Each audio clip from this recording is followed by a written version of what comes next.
كتكتاتلنا نعدم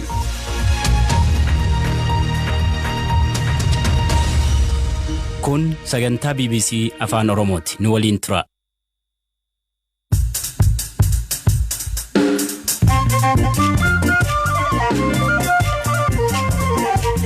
sagantaan raadiyoo BBC afaan oromoo kamisa galgalaa eegalee jira kam turtan hordoftoota keenya sagantaa keenya satalaayitiidhaan naayilsaat firikwensii 11842 horizontal simboreetii 27 fi 500 irratti BBC Horn of Africa jettanii argachuu dandeessu. Sagantaa har'aa keessatti walitti bu'insa Itiyoophiyaa fi Sudaan naannoo daangaa irratti uumamee ture. Akkasumas Itoophiyaa gara biraa ta'uu akkasumas waraanaas akkasumas milishaas bulchaanis gara biraa ta'uu isaa waan ilaalanii fi as gara Itoophiyaa kanatti jeequmsa uumuu. Aartii afaan oromoo keessatti namni haarayaan hedduun keenya hin beekne as ba'eera. Eenyu seetan? Ammayaan ataabee bito ammayaan ataabee kabbitti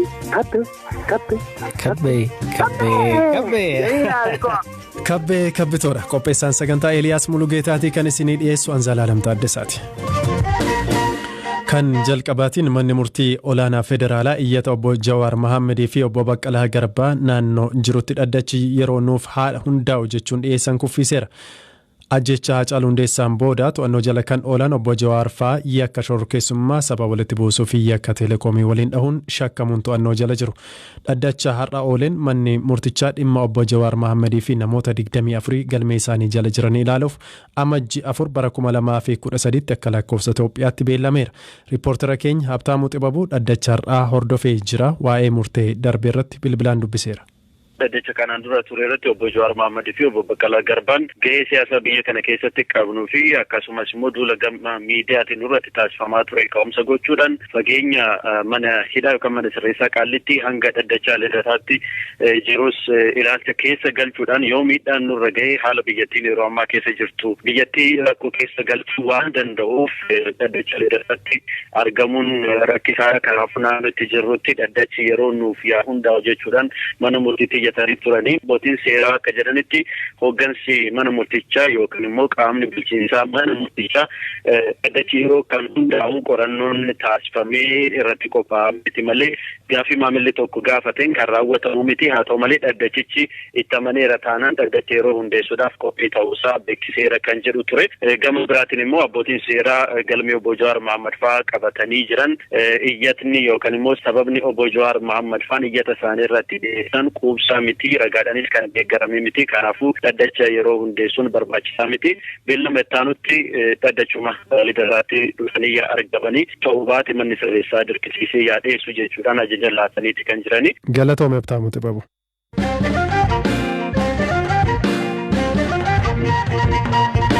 Mootummaan Itiyoophiyaa loltoota Sudaan daangaa darbuun maasaa qonnaan bulaa qabatan jedhe irratti tarkaanfii fudhachuu hime. Dubbii himaan ministeera dhimma alaa Itiyoophiyaa Ambaasaadar Diinaa Muftii loltootni Sudaan xiyyeeffannoon mootummaa Itiyoophiyaa naannoo Tigraayitti seera kabachiisuu irra ta'uu hubachuun seeraan ala daangaa keenyatti ce'anii jedhan.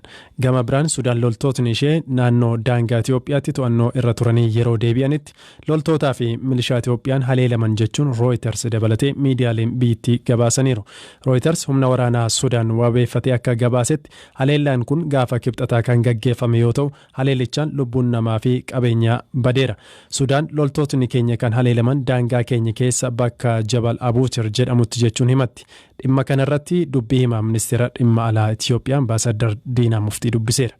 Wanti ture akkuma beektu mootummaan amma fuula isaa hangaragalchee baay'ee itti hojjetaa jiru waa'ee olaansummaa seeraa Tigraay keessatti kabachiisuudha. Yeroo kana keessatti warri gargada'an jiru jechuudha. Istiraakcharii gargada'an warri olaanuu miti mootummaa Sudaanii miti. Atteeshiniin Itoophiyaa gara biraa ta'uu atteeshiniin waraanaas atteeshiniin milishaas bulchaanis gara biraa ta'uu isaa waan ilaalanii fi as gara Itoophiyaa kanatti jeequmsa uumuu as butachuu as dhiibachuudhaaf biyya seenanii haga maasaa qotee bulaa fa'aa seenanii achirraa maasaadhaa waa fudhachuu hunda bira ga'anii ture. So kun immoo fedhii mootummaa Sudaan jenneen amannu ammaa fi kuni warra gadaanutu istiraakcharii gadaanutu kan hojjetee waan jedhu jira. So kana isa rippalsii godhuudhaaf isarratti tarkaanfiin fudhatame ture jechuudha. Haa ta'u malee kuni balleessaan garasiin akka dhalate gabaasa immoo gubbaarraa gabaasuma jararraa ol dhufee qabatanii itti ministeerri biyya Prime Ministeriinis isaanii jechuudha. Abdallah Hamdok. Abdallah Hamdokis wanta akka siyaasaanii isaanis garuu fedhii isaaniitiin Itoophiyaa wajjin maaliif isaan dura dhufanii asii mootii maaloo muummicha ministeera keenya wajjin Dr. Abiy wajjin isaa gaarii godhanii waltaanii deebi'anii in fact wanta gurguddaa irratti waliigaloomsa guddatu jira. Suudaan wajjin walitti dhufeessu jiru gaarii qabnu gaariidha. Wanti Dimbara irratti ta'u kun yeroo hunda wal harkisuu wal dhiibuu wama jiru. Kun fedhii mootummaa keenyaa waan fedhii mootummaa Suudaan osoo hin taane warra gadaanoti waan isaan hojjetu. Wanta regulaariin kun mul'ateera. Kana waan ta'eef kana gabaasa galchineerra mootummaa Suudaaniin actually haasofnee jirra. Wanta kana yeroo gabaabaa keessatti hooggannoonni biyyoota lamaanii sirreessuudhaaf wal ta'anii jiru ammaan kana. Yeroo sana loltoonni isaanii kun kan dhufanii buufatan caasaan gara gadii jiru. Lafa Itoophiyaa bal'aa ture kan isaan qabatan. Haga inni bal'ummaa isaa haga sin ga'u hin jenne garuu meetara takkasoo taate lafa Itoophiyaa keessa galuu hin danda'an. Orgaadha kuni. Haa ta'u malee anaan kuma reefsittiin maasaa qotee bulaa kafaa keessa seenanii fa'aa waan tokko tokko fudhachuu as babal'ifachuudhaa fi wanta hin taane seeraan ala deddeemuun kun mul'atee waa'ee turee fi kana deebisuun waan barbaachisuuf kana turkutame kana wanta amma gubbarratti himamaa jiru. Hayyee gama loltoota Itoophiyaatiin kana deebisuuf tarkaanfiin fudhatamee jira hagammaatti. Of course isatu fudhatame kaa wanti isaan isaan kanumaami. Isaan kan jedhani baqataan dhufaa jira baqataa kana eeguudhaaf achi dhufnee maal jedhu. Garuu afoosan baqataanis hin jiru maaloonis hin jiru. Deebi'ee bakka duraasaatti deebi'eera jechuudha akka yeroo duraan eegamaa turetti daangaa. Almost isuma complain godhan isaanis kanuma mataa jiru. As keessa seenanii wanni deddeeressan jiru garuu ammaan kana wanti kun sirraa jechuudha. Maaliif mootummaan lachuu haasa'aniiru wanta kanarratti dubbanneerra karaa seeraatiin. Tarii daawwannaa ministeera muummee Abdullah Hamdok taasisan yeroo gabaabaa ture. Dafanii deebi'uu isaaniif sababni addaa jira moo mariima isaanii waan xumuraniif ture yeroo darbe. Isaanuus dubbataniiru wanti miidiyaanii faallaa isaa ture kijiba feekiidha innis dubbateera hin gaddu. Iddoon miidiyaan tokko ari'amanii deebi'anii eerpoortiidha jedhee faasaa kun feekiidha jedhee ridikul godheera miidiyaawwan riippoortii san dura ture. Ministeerri muummee Abiy Ahmed haala naannoo daangaa biyyoota lamaanitti uumame hordofaa akka jiran himanii hariiroon biyyoota lameenis haala ta'e kanaatiin salphaatti akka adda hin cinne ibsanii jiru. Waggaa darbe baatii caamsaa keessatti Sudaan haleellaa Itoophiyaan daangaa ce'uun irratti taasiftee jetteef mootummaa Itoophiyaas gaafachuun ishee ni yaadatama. Haleellaa yeroo siin kutaa biyya Alqaadiriif jedhutti uumameen loltootni Sudaan 7 fi namoonni nagaa 3 miidhamaniiru jedheera ministeerri dhimma alaa biyyattii.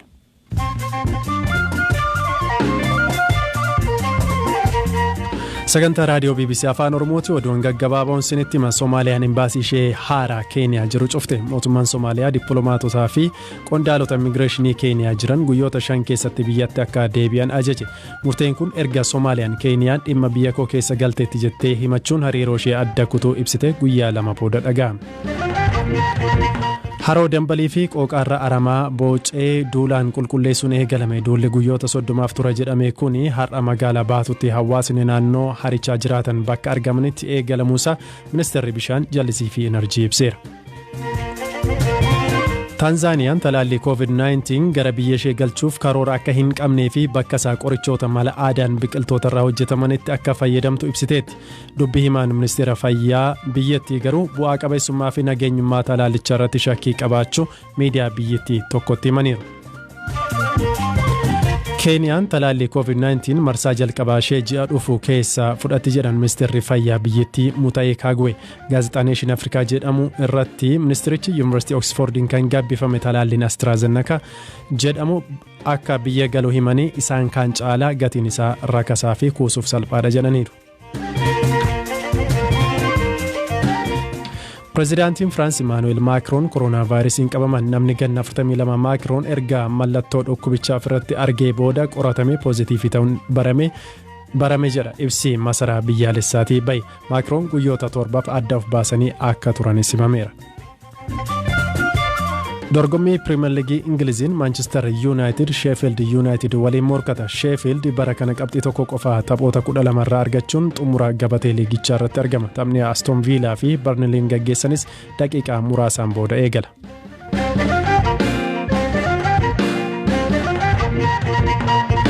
Kan xumuraarraatiin baanee jira.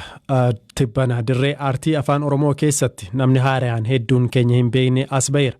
Dubbii namootaas ta'uun miidiyaalee hawaasaa fi kaan irrattis haasa'amaafii jira. Waa'ee maalii haasoftaa jechuun keessaniin oolu kabbee kabbitoo dhageessaniitu laata. Gosa koomedii keessaa siitkoomii jedhamuun kan beekamuun kan as ba'ee namni taatoo kana duuba jiru dargaggoo Jaallee Amanteeti. Waa'ee lakoo Eeliyaas Mulugeetaatu waliin turtii taasise. Maqaan Jaallee Amanteeti immoo maqaa kaarakteriitiin kabbitoo jedhanii beekama. Gara taatoo keetti haa dhufnuuti. Kabbadaa yookaan immoo kabbitoon kuni nama ati beektudha moo dhuunfaatti yookaan ammoo muuxannoo dhumarraa kan kalaqxedha nama kana. Akka barreessatitti gaafa kaarakterii uumtu iddoo garaagaraatti fuuta. Tokko uumamaan fiizikaalii kan jiru ta'uu danda'a. Tokko immoo sammuu keessatti imaajinashinii kan dhufu ta'uu danda'a. Tokko immoo haaluma jireenya naannoo san keessaati walitti fuuteetuun kaarakterii wayii uumuu dandeessa. Kaarakteriin kabbitoo uumamumaan jiru yookiin immoo naman beeku miti. Garuu amaloonni kabbadaan agarsiisu namoota baay'ee naannoo itti dhaladhee guddadheetti naannoo Tuulamaa, naannoo Finfinnee kanarratti immoo warreen jiran amalli isaanii, haasofti isaanii, haalli ittiin sirbi isaanii, wantoonni baay'ee isaanii akkasitti wal fakkaata. So amaloota kana walitti guuree kanan kaarakterii kabbadaa jedhamu kana uume. Irra deddeebinis lafti isaa fudhatamuu isaatiin aarii isaanii mul'isaa waan akkasii irra deddeebiin kaasa kabbitoon kuni. Amma pooyintiin isaa guddaan kana ammuunaatiin riisarchii wayii hojjechuu yaalin ture. Namoota naannoo Finfinneerraa waggoottan darban keessatti buqqa'an jireenya akkamii akka jiraatan maaltu akka isaan mudate karuma hundaanu karaa hawaasummaa, karaa dinagdee, karaa xiinsammuutiin, karaa siyaasatiin maaluma keessa jiru jarri kuni mee akkamuma haalli isaanii jedheetoon xiqqoo riisarchii gochuu yaaleen ture. Egaa namoonni baay'een kan akka kabbadaa lafti isaanii irraa fudhatameetoon akkasumaan bakka deeman beekamu akkasumatti sagalee isaanii kan dhabamee hafe jira. Tokko immoo kaaree tokkicha saantima 4 fi qarshii lamaan kaaree tokkicha irraa bitameetoon irraa fudhatanii qarshii as hin jedhamne kan itti kennamaniitoon lafarraa buqqa'an jiru. Namoota akkanaa kana argadheen jira. Haga ammaa namootarraa yaada akkamii argatte yaada deeggarsaas ta'u kaanillee maal fakkaata simannaan namootaa? Simannaa ajaa'ibaatitu jira dhugaa dubbachuudhaaf jechuudha. Kun immoo maalinni hojii manaa guddaa akka natti kennameen abdadda. Kinoo laalikaa deeggarsa isaaniitiif, jaalala isaaniitiif, dinqisiifannaa isaaniitiif kan ta'uu danda'u tokko humna hin qabuun wanta isaan barbaadan hojjechuu danda'udha waan ta'eef wanta guddaa jira. Anis immoo jabaadhee hojjeteen kana caalaa isaan gammachiisa jedhee yaada. Xumura irratti immoo akka taatoo kee kabbee kabbitoo taatee akka nattaasuftuun barbaada. Eessa jirta amma maal hojjechaa jirta? Baala bana sitti kiloo soottu naan jedhanii deemee tananii waa gaafachaa jira galmee jira naan jedhanii haa galmee. Galmee maali? Biiroo irra jira. Warri lafa jalaa fudhatame galmaa jedhanii isa galmoofnee mee waa eeggachaa jirra kaamee maal akka ta'u hin beekne amma biiroo irra dhaabbadheera. Siima adeecha ta'e eessa dhaateeti kan na gaafatu? Ani gaa kunoo waajjira keenya BBC Naayiroobii irraa si bilbilaa jira. Maaltu si roobe? Wanti Naayiroobii illee jiru YouTube keessatti faa kana faa si argeen baay'ee si dinqisiifadhaan illee namoonni baay'ees waa'ee kee haasa'aa jiru. Koo namoonni baay'een si jaalanna naan jedhanii anis sinan jaaladhan baay'ee sin kabajan. Jedhi naalikoo eecha naan jette BBC naan jetteenya. BBC Afaan Oromoo. Sirba kee kana mee tokkoon isheetti nu gadhiisime. Garami dubbiina si sirbu. Eeyyan akkas sirbi. Ammayyaa kabbee kabbitoo ammayyaa kabbee kabbitti ammayyaa kabbee kabbitti ammayyaa kabbee kabbitoo ammayyaa kabbee kabbitti echuma rakee lafti echuma rakee lafti. Kabbee. Ayyee ulfaadhu galatoomi kabbee. Jaallee Amantee hedduu ulfaadhu galatoomi obboleessa kiyya. Tole Eliyaas tole galatoomi. Ayyee kabajamtoota dhaggeeffattoota keenya kabbitos baay'ee nu bohaarseera akkatti bohaartanis abdii qabna turtii gaarii ture kan BBC waliitiin taasise sagantaa keenya galgala kanaatiif qopheessine asumarratti xumurreeti kan jiru ka qopheesse Eliyaas Mulugeetaa ture kan isiniif dhiyeesse immoo Zalaalam Taaddesaan ture halkan gaarii qabaadhaa boora walitti deebina.